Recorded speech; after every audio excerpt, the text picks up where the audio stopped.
Good morning, everyone. Is my volume okay? Cool. Welcome to our UUFF Sunday morning service, fully online edition.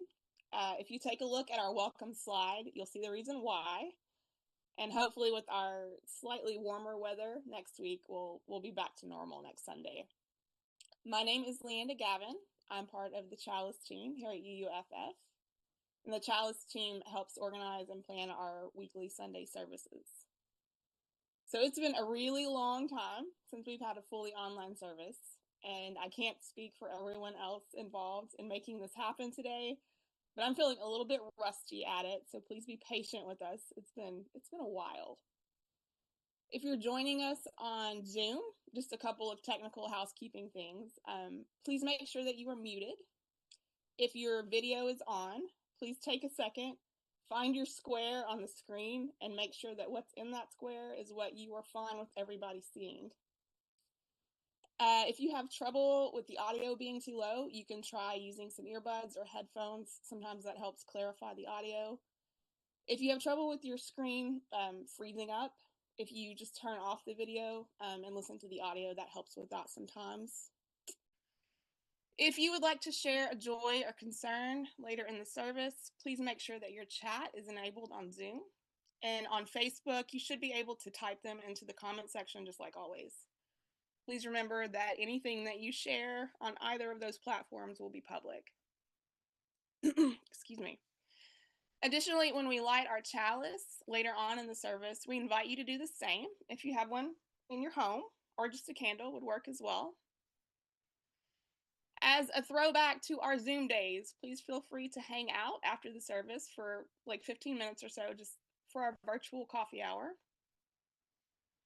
Our welcome this morning comes from the words of Reverend Erica Hewitt. We too were once seeking home. We welcome all of you to our service, especially those of you who are searching for a spiritual home.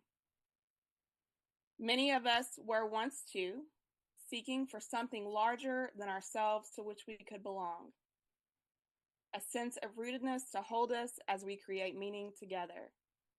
We do that well here, though not perfectly. In this congregation, we strive not for perfection, but for authenticity and connection.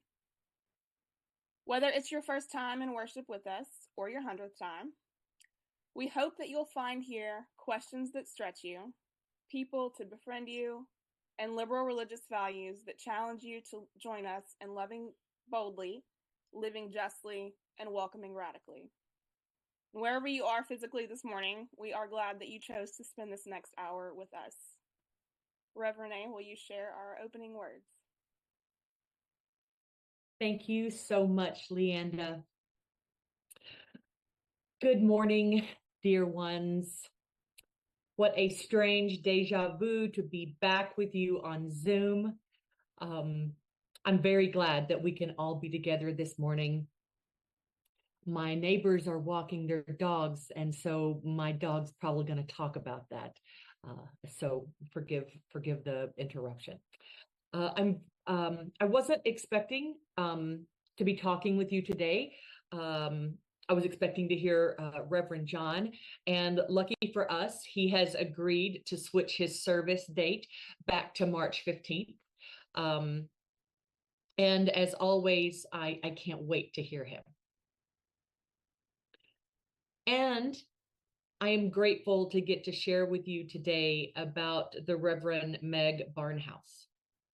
Meg was a friend of mine, and her wife is a dear friend of mine who will preach my installation service in April. Meg changed UUism in the very best way. And I'm looking forward to sharing a little bit about her life with you today. I'm about to read just a small bio that I clipped and stitched together from several writers. There are a few of my words in here, but mostly other people's. And at the end, you'll hear me use one of Meg's quotes. And while I didn't write it in her bio, I have heard her use it several times, and it's changed the way I church. It's changed the way I do social justice. And I hope that you will take and use it too. Reverend Meg Barnhouse died on January 13th of 2026 at her home in Bryan, Texas, after a long and courageous journey with cancer. It was a long journey. Beloved Unitarian Universalist minister, author, songwriter, and truth teller, Meg lived her life out loud, marked by humor, tenderness, and an unflinching eye for humanity in its mess and glory. She was born August 30th of 1955, earned her BA from Duke and her MDiv from Princeton Theological Seminary, where she won the coveted preaching prize. Meg began her ministry in the Presbyterian tradition, just like Reverend John and I did. Her life unfolded with remarkable honesty and courage. She has two sons, Sam and Ned. She was a pastoral counselor for a long time. Her divorce and her coming out as a lesbian in '95 is part of her truth telling. Her professional writing career began with Hub City and Skinner House Press. Skinner House Press is the UU publishing house. In the late 1990s, she transitioned into Unitarian Universalism and met her future wife, the Reverend Kaya Hartwood, in 2006, a move that reflected her lifelong commitment to living authentically. Sam and Ned, her sons, say Meg was a mountain of a mother, empowering, tender, fearless. She taught her two boys, who are now parents of their own, to question authority, even if it meant that at times they questioned hers. And above all else, she raised them to be joyful, useful, loving, kind, honest, healthy, brave, truthful, and thoughtful. And I think that's how she dealt with her congregations too. For decades, Reverend Barnhouse served the UU movement with brilliance and heart. She spent 11 years as senior minister of the First UU Church of Austin. I played several shows there, and that's where I got to know her more fully. And she also served several other congregations. She founded a safe house for women and was a fierce LGBTQIA ally and supporter throughout the 90s. Meg was a preacher who could make you laugh mid-sermon and have you in tears by the benediction. A leader who trusted love more than fear, her influence extended into social justice, counseling, and teaching. And her popular NPR segments, including Radio Free Bubba, brought her wit and wisdom to a national audience.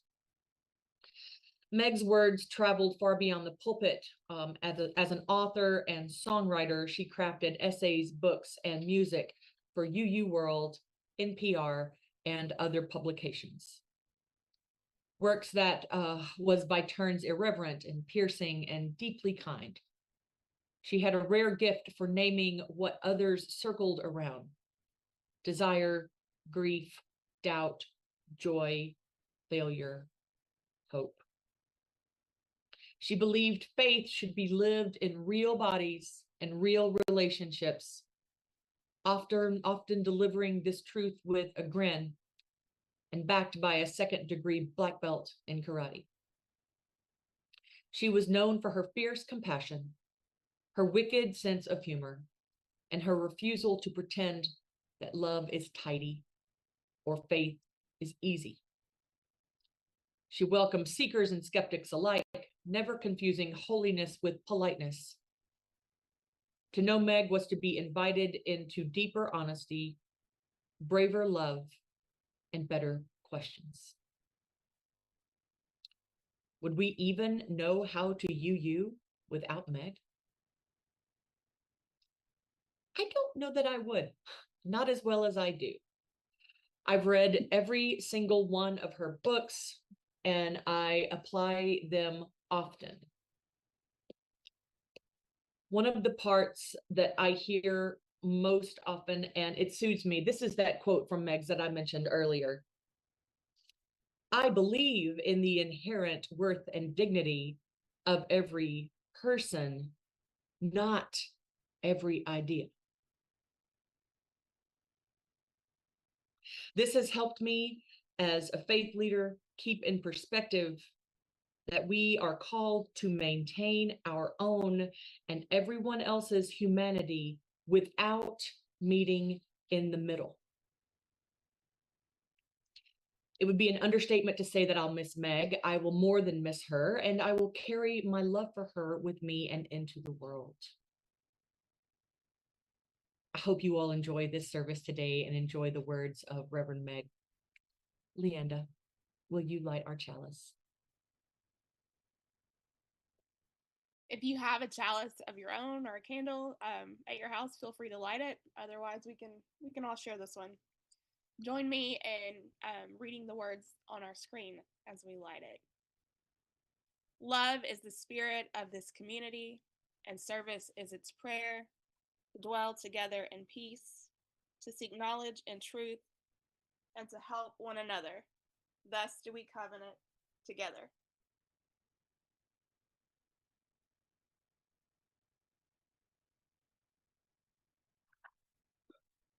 Y'all can go ahead and begin typing in your joys and concerns into the chat. Facebook, you do it too. It's really nice to see all of your faces here, and I know that many of you are joining us on Facebook, and thank you for that. Beloved community, almost every week we come together for this ritual at UUFF, whether we are online or in person.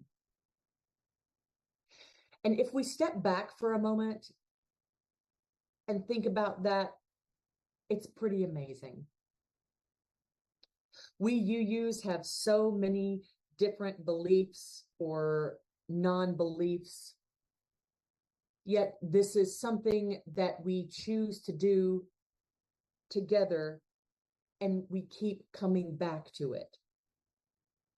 And I hear about it from you all. If we don't do it for a couple of weeks in a row, somebody says, gosh, I am really missing joys and concerns.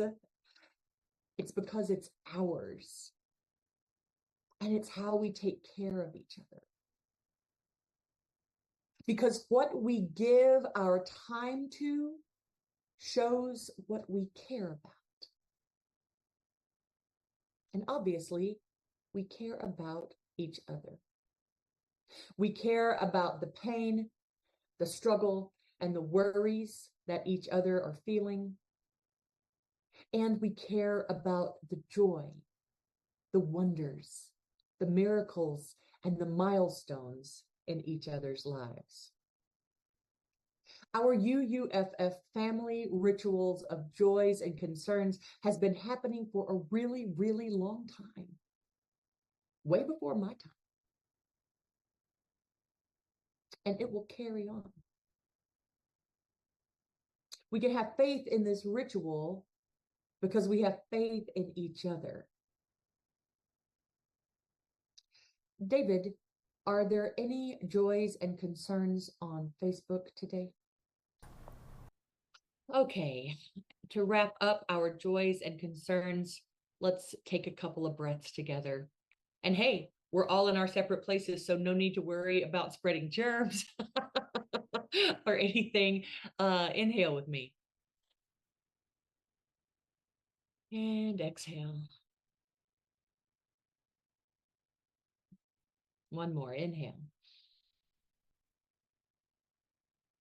And exhale.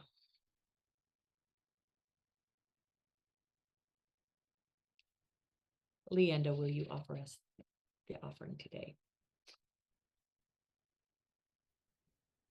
The important work of this fellowship is possible because of your generous contributions of time, energy, and money. Every contribution of every size is helpful and appreciated, And so obviously we won't be passing a basket today like normal. But there are other ways to give if you'd like. They're on the screen. You can absolutely hold on to it until next Sunday if you'd like to put it in the basket then. You can always mail your checks into the office, or you can visit our website at uufayetteville.org/give, and you are able to give online that way.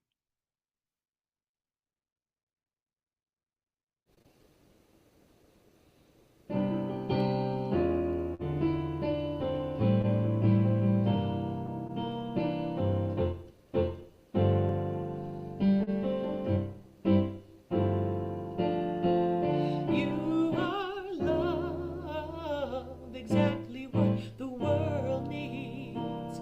You are love, just as you are. You are love, a giving and receiving. You are love, a bright and shining star.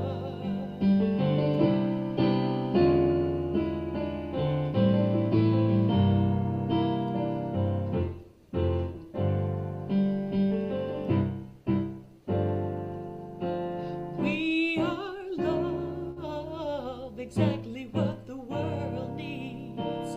We are love, just as we are. We are love, a giving and receiving. We are love, a bright and shining star.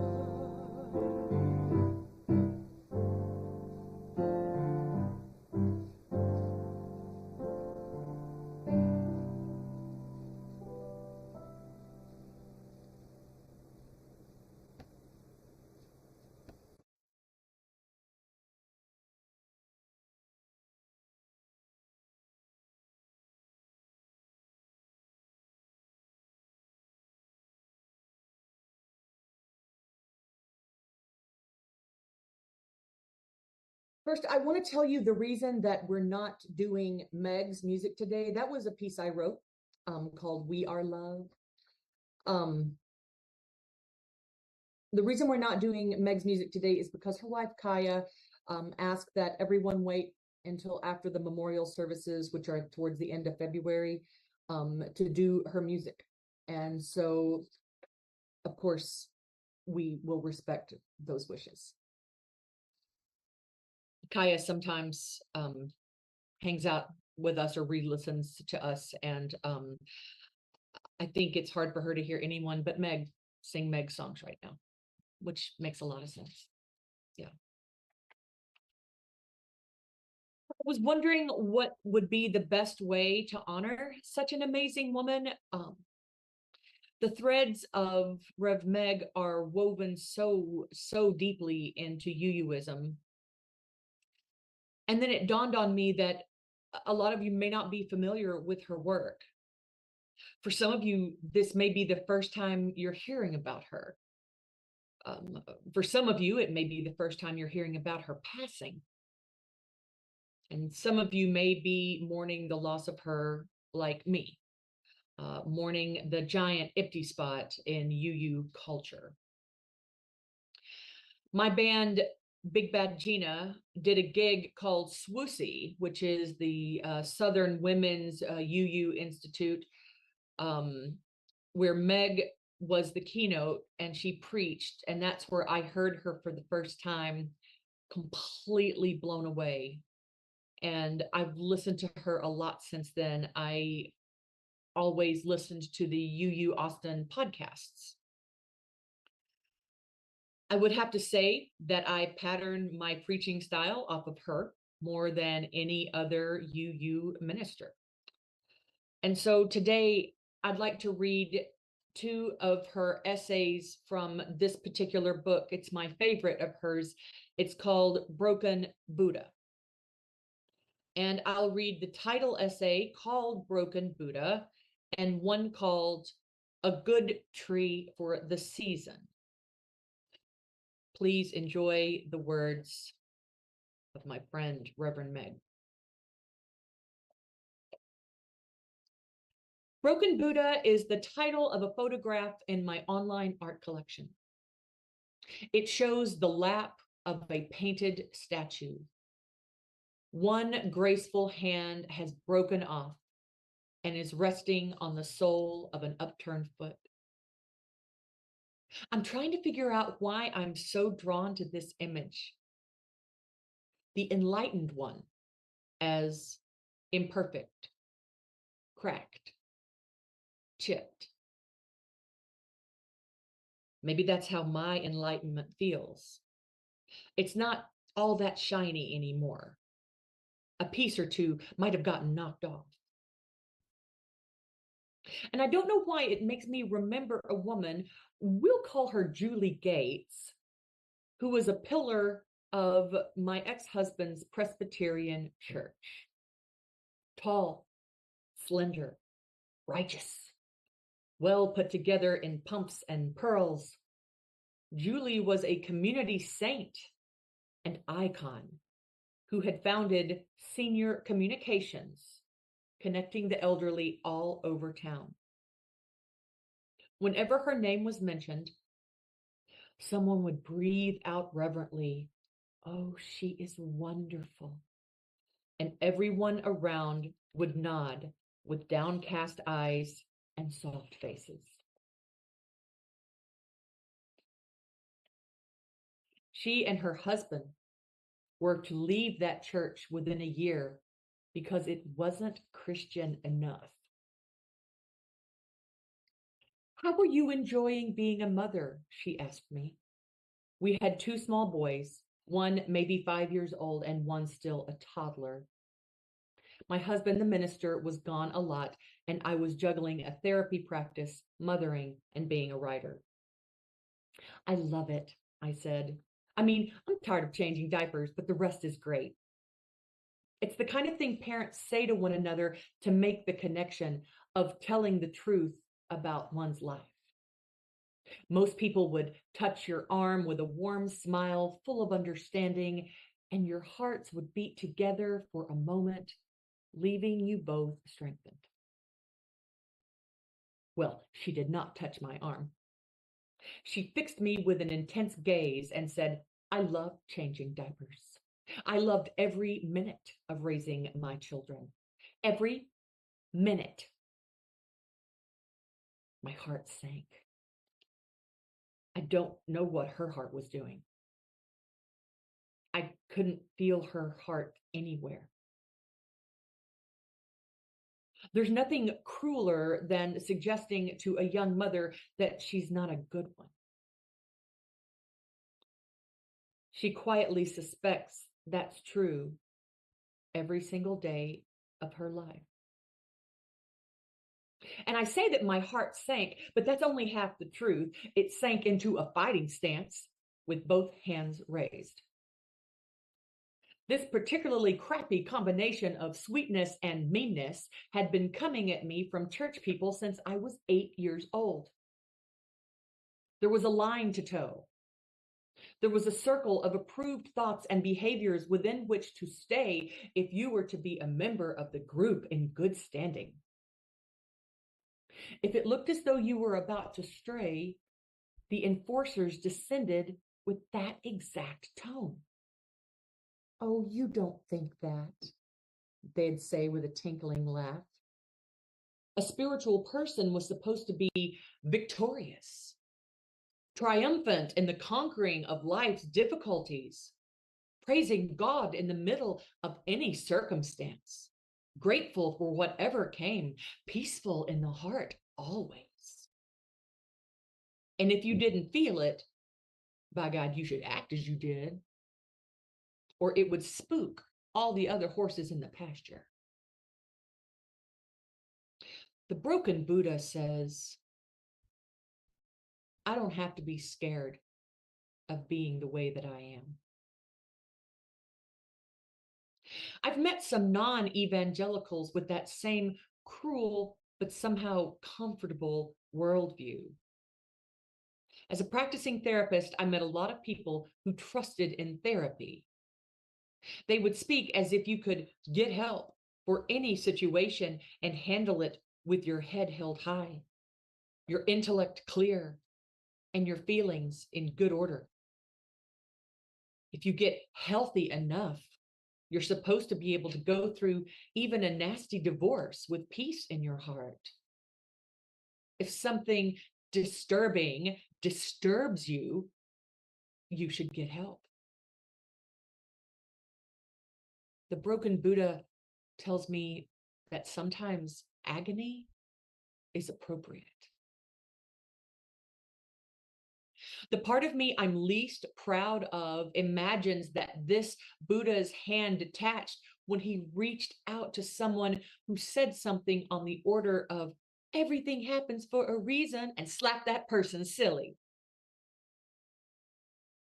In a dream workshop I was leading, an older woman was sharing her grief at having lost her son in his 20s to melanoma.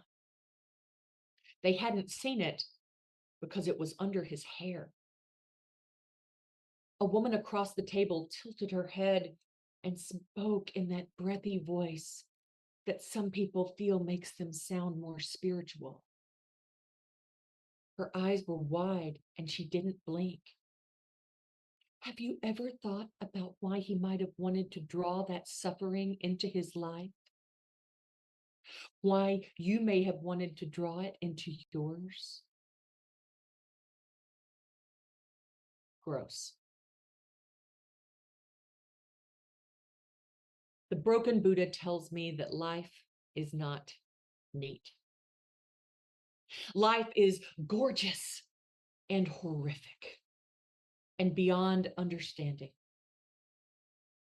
We may create certain situations, draw certain things, but other suffering strikes like a tiger from the tall grass, snatching us from one life into another without cause or warning. I meditate on the broken hand of the Buddha, and it comforts me. It tells me that the spiritual moves in and through cracks and gaps, that it is wild and it doesn't make sense. It sits with you, even though something that can't be fixed by intelligence or kindness or love that you're going through. Curious about the statue, I learned that his broken hand is in the Karuna Mudra, the shape used for warding off demons. One of the online comments under the photo reads, "The enlightened one is still whole." The Buddha's broken hand must have made that person nervous. The person who wrote that comment wants it to be true, but doesn't know. Maybe you can be enlightened and broken too. Sometimes I feel like I understand so much that I can be a help to a lot of folks.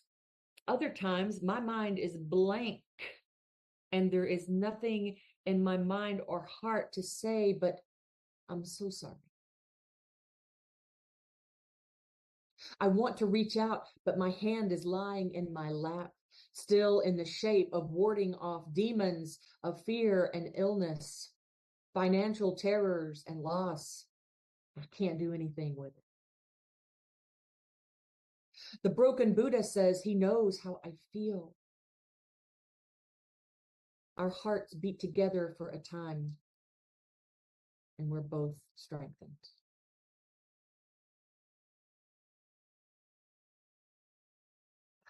So that's the first story.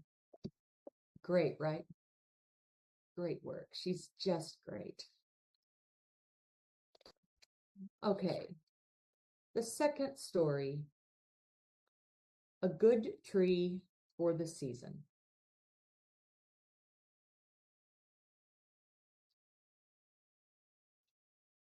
I haven't made it through this one without getting teary yet. So forgive me if I do. Our friend James died in the summer after a long struggle with cancer. His wife said that the first sign that something was wrong was when he tossed a pebble at a cardinal that was fighting its reflection in the side mirror of their Buick. The bird was chipping the paint on the car with its beak, and they couldn't figure out how to get it to stop. James tossed the pebble to scare the bird away, and his arm broke. The long, hard job of being sick started right then. She was by his side the whole time, pushing for him to get every treatment, wishing, yelling, wanting a cure. It seemed to her more than James did. James was pretty easygoing about most things, but she felt he couldn't have been easygoing about dying. He was also quiet, funny, handsome. The first Christmas without James, the whole idea of family, faith, and cheery songs sung by rosy-cheeked carolers made her so mad. She felt like her hair was on fire. Her teeth were gnashing, and the pain in her heart clawed to get loose. One cold afternoon in early December, she bundled up and marched out the door. In the biggest box store in town, lit by fluorescent lights, trashy canned music making a mockery of the season, she stomped up and down the aisles until she saw her Christmas tree. White plastic needles held on for dear life to a bent aluminum frame.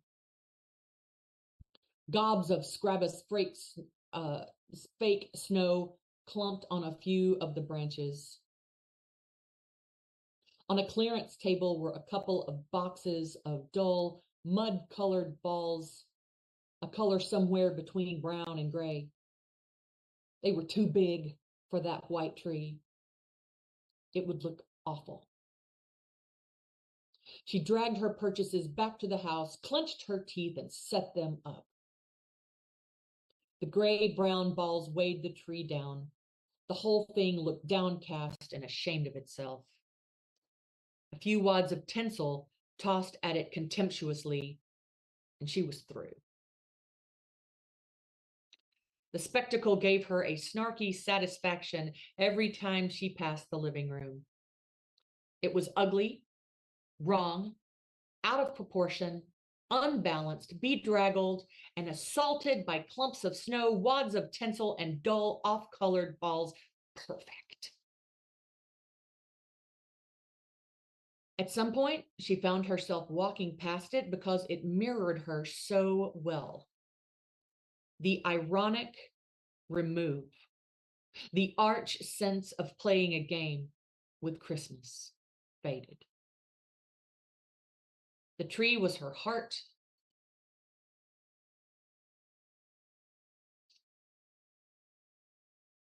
Ooh. Okay. The tree was her heart, and her heart was downcast, ashamed, unbalanced, and bedraggled. One day she went into the room and sat down, and the tree kept her company. They made it through Christmas together, my friend and that tree. When I was training at Walter Reed to be a hospital chaplain, one of my mentors told a story about prisoners of war on a long forced march without enough food or water. An elderly priest was having trouble, falling further and further back in the line. A young man walked beside him. "I don't think I'm going to make it," said the priest. "I may not make it either," said his friend. Laying on the ground at night, hungry and thirsty, the priest said, "This is awful." "Yes," said the younger man, "it's terrible what we are enduring." This went on until they arrived at the camp. The old priest had made it. My mentor said that if the younger man had tried to cheer him up with words like, "Come on, you can do it. I know you can," the priest would have died. What suffering needs is compassion. The word compassion means to suffer with someone. The younger man had companioned the priest in his trouble rather than cheering him from a place of strength. That tree didn't try to cheer my friend. It certainly didn't. It mirrored her sorrow, her ugly feeling of being alone and abandoned, being out of balance and out of place, a reject from the warm family light of American Christmas. The tree was my friend's compassionate companion. It's in a box somewhere now, smiling sleepily at the memory of a job well done, of a destiny fulfilled, of how it got her through. Woo. Beautiful, right? Rest in power, Meg.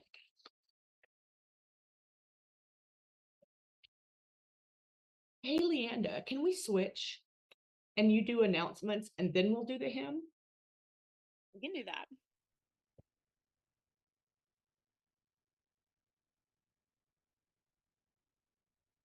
I'm going to wait for the slide to come up there because I do not have those pulled up.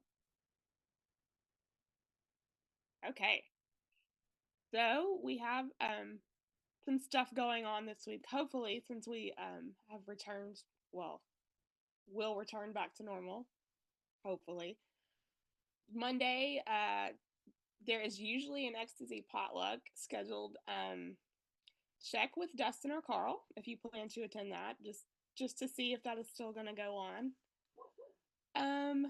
There is a Women Rowing North discussion group meeting on Thursday. And then the social justice workshop that was scheduled for the 28th, that has been moved to February 16th from 6 to 8. And then there's another slide right behind this one that's got more information about that, if you're interested. And if you have questions or want to get more information about that, you can contact Gretchen or Janet. There's going to be food, it looks like. Also, we missed a Joy and Concern. I think it came in a little bit late, but it's kind of announcement worthy, so I'm going to go ahead and share it.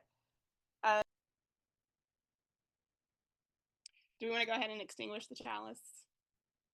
Let's sing a hymn. Let's sing a hymn. Okay.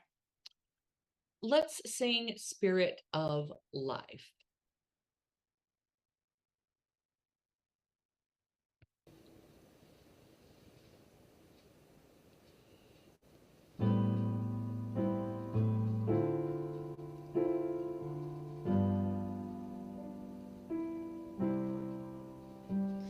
Spirit of life, come unto me.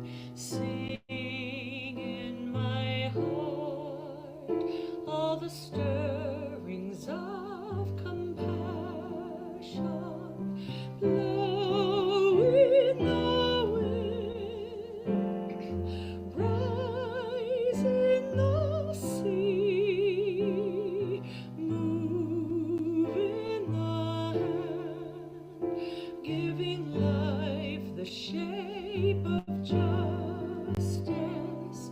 Roots hold me close, wings set me free. Spirit of life, come to me, come to me. One more time. Spirit of life, come unto me. Sing in my heart all the stirrings of compassion. Blow in the wind, rise in the sea, move in the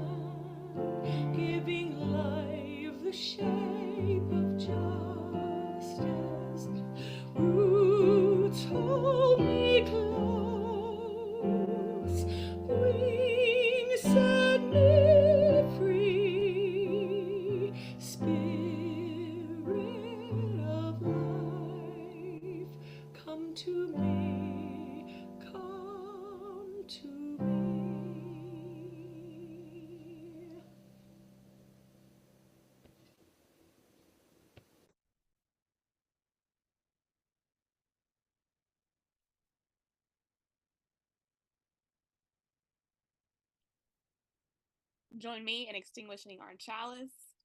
We extinguish this flame, but not the light of truth, the warmth of community, or the fire of commitment.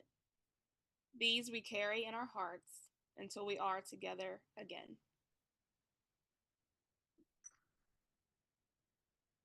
And our closing words today, it's a quote from Meg. When the world feels heavy and there are no easy answers, comfort often arrives in quieter ways. Not as solutions, but as presence. Not as certainty, but as care that stays. Know that you are loved, and I hope we get together in person again soon. I think we will. I think next week will be fine. That's my gut feeling. I'm going to play a little short tune, and then perhaps we can hang out for 10 or 15 minutes as our coffee hour. I have my coffee. Okay, turning on original sound. Keep everybody muted for a minute.